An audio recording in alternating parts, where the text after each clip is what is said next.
Lastly sir, రేపు ఏం జరగచ్చు సార్? రేపు మూడు రకాల ఆప్షన్స్ చెప్తున్నాను. ఈ మూడిట్లో ఏదైనా జరగచ్చు. ఖచ్చితంగా ఏది జరగద్దని మీరు అడిగితే కూడా చెప్తాను నేను. నెంబర్ 1, ఈడీ ఆఫీస్లో ఈమె స్టేట్మెంట్ రికార్డ్ చేసి సంతకం పెట్టించుకుంటారు. ఆ ఫస్ట్ స్టెప్ అయిపోయిన తర్వాత ఇప్పుడు దాకా రికార్డ్ అయినటువంటి స్టేట్మెంట్స్తో కన్ఫ్రంట్ చేయటం, ఇప్పుడు దాకా అరెస్ట్ అయినటువంటి మనీష్ సిసోడియా లాంటి వాళ్ళని పిలిచి వాళ్ళతో ఇచ్చేయటం, అవకాశం ఉంటే బ్యాంక్ ట్రాన్సాక్షన్ని డీల్ చేసినటువంటి ఎక్స్పర్ట్ని పిలిచి అతనితో కన్ఫర్ట్ చేయటం. ఇవన్నీ అయిన తర్వాత ఇన్వాల్వ్మెంట్ ఉంది అనిపిస్తే అరెస్ట్ చేసి రిమాండ్లో పంపించటం. ఇది వన్ ఆప్షన్. రెండోది ఏంటంటే, సుప్రీంకోర్టు కనుక ఈమె స్త్రీ కాబట్టి ఇంటికాడనే విచారించండి అని అంటే, నెక్స్ట్ సిసోడియా గారికి బెయిల్ వస్తే ఆ రామచంద్ర పిళ్ళైని అతను వేసిన రిట్ పిటిషన్ కానీ లేకపోతే ఏదైనా కారణాల వల్ల అతని యొక్క కస్టడీ వాళ్ళ దగ్గర లేకపోతే వీళ్ళందరినీ తీసుకెళ్ళి కన్ఫ్రంటేషన్ జరిగేదానికి అవకాశం లేదు. రెండోది 16వ తారీఖు 4 రోజులు టైం ఇవ్వండి అని కూడా అడుగున్నారు. సో వీళ్ళు ఇవ్వలేదు ఈడీ వాళ్ళు. ఒకవేళ కోర్టు ఇస్తే రేపు స్టేట్మెంట్ రికార్డ్ చేయకుండా కూడా పోవచ్చు. ఇది ఒకటి. అయితే ఇక్కడ మీరు చాలా ముఖ్యమైన విషయం గమనించాల్సింది ఏంటంటే,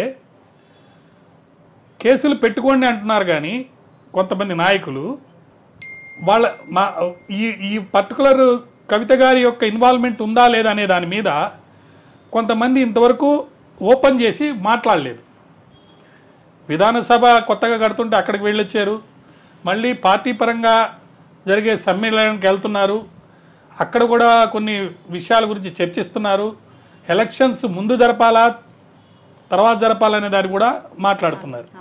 కానీ ఈ పర్టికులర్ ఆస్పెక్ట్ మీద ఓపెన్గా చాలామంది మనసు విప్పి ఉన్న విషయాన్ని మాట్లాడటం లేదు. వీళ్ళే కాదండి, 18 పార్టీలు వస్తాయని చెప్పారు. ఎన్ని పార్టీలు వచ్చినాయి అంటే ఇంటర్నల్ పార్టీస్లో మధ్యలో గొడవలు అనమాట. కాంగ్రెస్ పార్టీ వచ్చి ఖండించడం లేదు, ఉత్తరప్రదేశ్ పార్టీ వాళ్ళు వచ్చి ఖండించడం లేదు. సీతారాం యేచూరి గారు ఫస్ట్ వెళ్ళి మాట్లాడి ఖండించాడు. ఆ ఖండించే దాంట్లో ఎక్కడ కూడా ఈ లిక్కర్ గురించి మాట్లాడటం లేదు, ఆ పర్టికులర్ ఇష్యూ మీద మాట్లాడుతున్నారు. మరి రేపేం మాట్లాడతారనేది చూడాలి. దీనికి దానికి కనెక్షన్ ఉందా లేకపోతే ఇది సపరేట్ అది సపరేట్ అంటారో కూడా చూడాలి. ఇది రెండోది. మూడోది చాలా ఇంపార్టెంట్ థింగ్ ఏంటంటే, రేపు ఒకవేళ కనుక స్టేట్మెంట్ రికార్డ్ చేస్తే ఆ స్టేట్మెంట్ కనుక స్టేట్మెంట్తో పాటి, ఉదాహరణకి నేనే వకీలుగా అయితే, కవిత గారికి నేను వకీలైతే, నేను ప్రాపర్ అడ్వైజ్ ఇచ్చి ఇది సెక్షన్ 160 సిఆర్పిసి కాదు, ఇది సెక్షన్ 50 కింద మీరు స్టేట్మెంట్ ఇస్తున్నారు, 50 కింద స్టేట్మెంట్ ఇచ్చేటప్పుడు మీ మీద బాధ్యత ఉంది, ఇప్పుడు దాకా మిమ్మల్ని విట్నెస్గానే వాళ్ళు ట్రీట్ చేస్తున్నారు కాబట్టి వాళ్ళు చెప్పినటువంటి 10 సెల్ ఫోన్లో 15 సెల్ ఫోన్లో ఏముండయో తీసుకువెళ్ళి ఇచ్చేసేయండి, మీరు ఇన్నోసెంట్ కాబట్టి. అక్కడికి ఫిజికల్ ఎవిడెన్స్ అనేది మీరు ఇచ్చేసిన వాళ్ళు అవుతారు. నెక్స్ట్, ఈ మనీ ట్రాన్సాక్షన్స్ ఏవైతే ఉన్నాయో ఈ మనీ ట్రాన్సాక్షన్స్ చెప్పి వాళ్ళు ఇచ్చిన స్టేట్మెంట్స్ గురించి మీకు చెప్పినప్పుడు క్లారిటీ ఇస్తూ బ్యాంక్ అకౌంట్స్ లేకపోతే ఎక్కడి నుంచి ఎక్కడికి మారిందని వాళ్ళు అడిగినప్పుడు దానికి ప్రాపర్ ఎక్స్ప్లెనేషన్ ఇచ్చి, ఒక్కోసారి బై మిస్టేక్ కూడా ఇన్వాల్వ్ చేసేదానికి రాజకీయంగా ఉన్న అధికారంలో ఉన్న వాళ్ళు లేకపోతే ప్రతిపక్షాలు కానీ ఎవరైనా కానీ ఇన్వాల్వ్ చేసి ఉండొచ్చు. నేను కలవడానికి వెళ్ళి ఉండొచ్చు ఒక పర్టికులర్ లాడ్జీకి లేకపోతే హోటల్కి, అక్కడ ఏదో సందర్భంగా ఎవరో ఉంటే వాళ్ళందరితో ఫోటోలు కూడా తీసుకొని ఉండొచ్చు. అంత మాత్రాన్ని నేను ముద్దాయని అనడానికి లేదు. కాబట్టి ఏ సందర్భంలో ఎవరిని ఎక్కడ ఎందుకు ఏ పరిస్థితుల్లో కలవాల్సి వచ్చిందనేది ఒక స్టేట్మెంట్ ప్రాపర్గా ఇచ్చి ఇన్నోసెంట్గా బయటపడేదానికి అవకాశం ఉంది.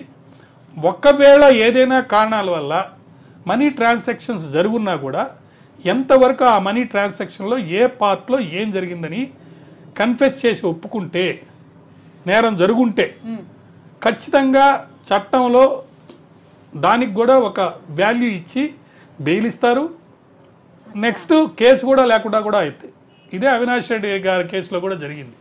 కాబట్టి చట్టంలో ఉన్నటువంటి లొసుగులతో పాటు చట్టంలో ఉన్నటువంటి మంచి విషయాలు కూడా ఈ లాయర్లు కానీ లేకపోతే పొలిటికల్ నాలెడ్జ్ ఉన్న వాళ్ళు కానీ అడ్వైజ్ చేసి ప్రాపర్గా చేసి ఇప్పటికైనా సరే గతం కథ నాస్తి లాగా పక్కన పెట్టి భవిష్యత్తులో ప్రజల సొమ్ముని పరుల సొమ్ముగా అనుకొని దాన్ని సద్వినియోగం చేసుకునే పరిస్థితి రావాలంటే మీలాంటి ఛానల్స్ మాలాంటి వాళ్ళ దగ్గరికి వచ్చి అడిగితే ఖచ్చితంగా మేము చెప్తాము, మార్గదర్శకంగా భవిష్యత్తు ఈ దేశ అభివృద్ధి కోసం కృషి చేసేదానికోసం కృషి చేద్దాం.